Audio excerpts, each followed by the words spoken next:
Ωρε πίνα.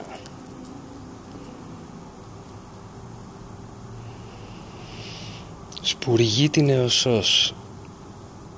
Τον έχουμε από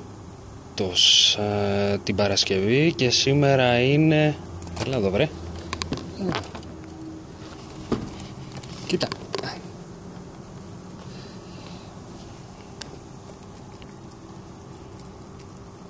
Και σήμερα είναι Δευτέρα.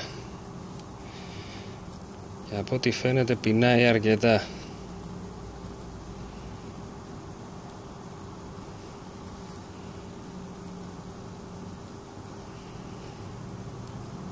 Τον ταΐζουμε κάθε 2 ώρες μέχρι τη δύση του ηλίου και μετά στην Ανατολή ξανά με σύριγγα. Κάτσε μωρέ. Κάτσε.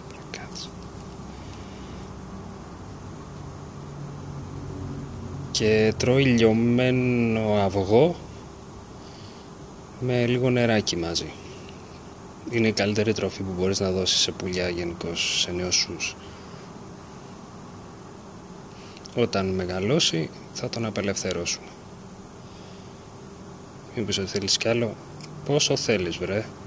Αυτό το σακούλι που βλέπετε αποθηκεύει την τροφή του και μετά αυτή πηγαίνει σιγά σιγά στο στομάχι του. Κάτσε.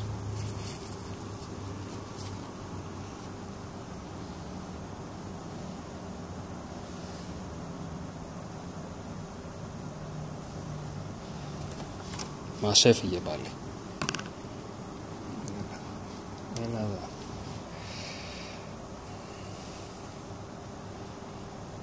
Αυτά.